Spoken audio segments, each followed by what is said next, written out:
Reports are circulating that the United States plans to cut forces from NATO's rapid response capability.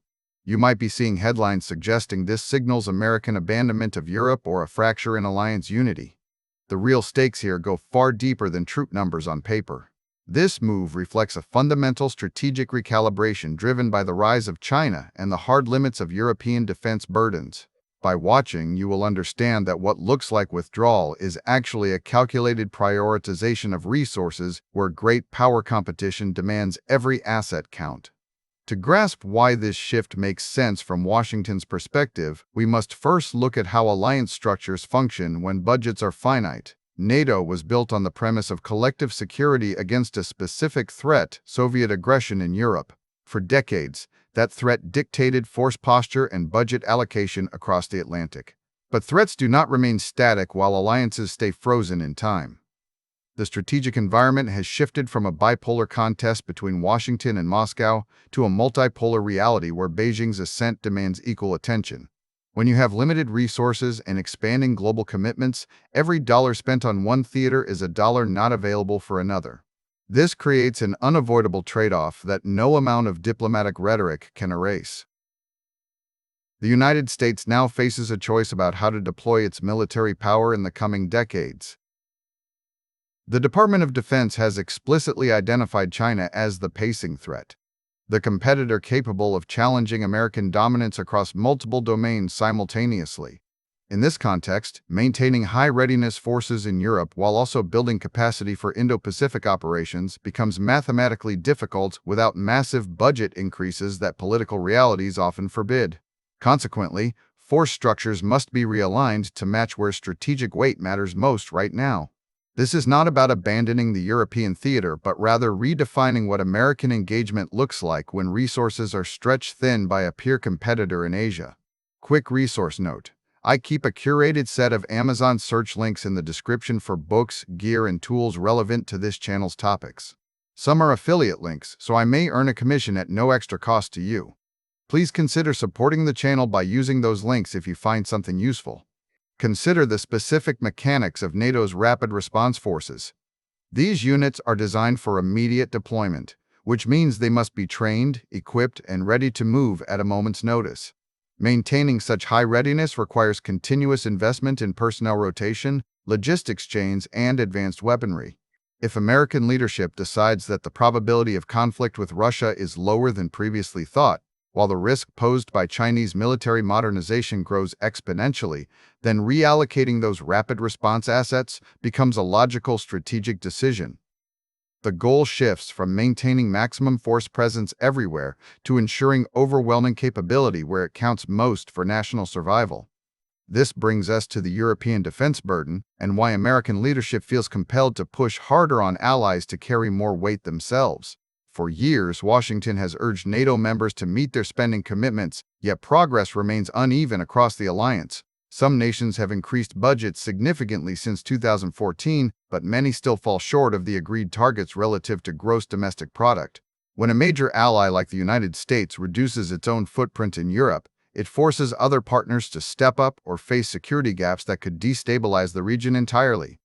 The logic here is simple. If America cannot sustain maximum presence everywhere due to constraints elsewhere, then European nations must fill the void with their own capabilities.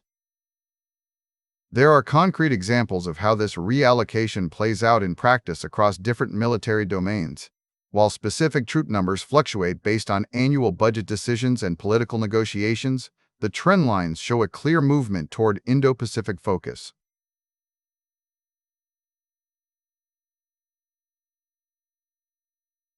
The United States has been shifting naval assets from European waters to the Pacific Fleet for years as part of its broader strategic pivot. This is not a sudden reaction, but a long-term adjustment that accelerates when force posture changes occur in Europe. Every destroyer moved eastward represents a ship fewer days available for NATO exercises, forcing allies to adapt their own defensive postures accordingly.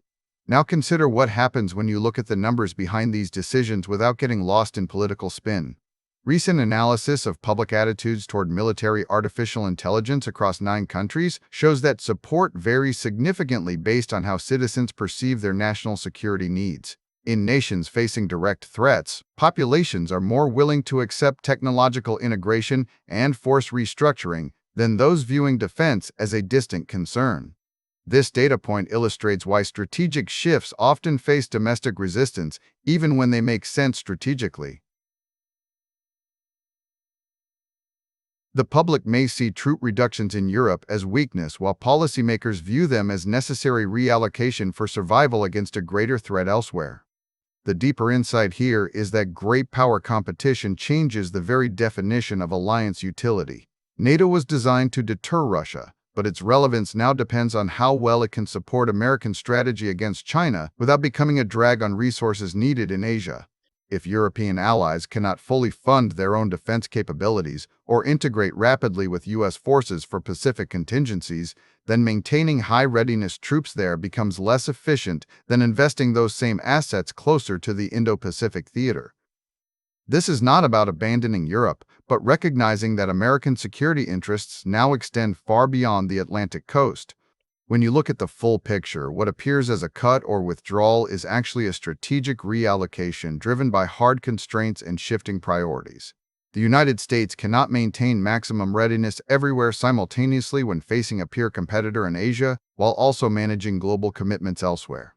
This forces difficult choices about where to concentrate force posture and which allies must take on more responsibility for their own defense. It is a move from broad presence to focused capability, designed to ensure American strategic primacy over the long term rather than short-term political comfort.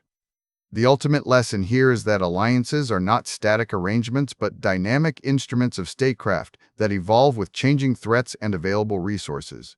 What looks like disunity or failure often masks the cold logic of resource allocation in a multipolar world where every decision has trade-offs. Understanding this shift requires looking beyond headlines about troop numbers to see how states prioritize survival when facing multiple great power competitors simultaneously.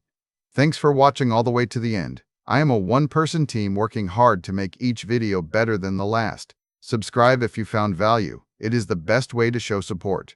Drop a comment with your biggest takeaway. See you in the next video.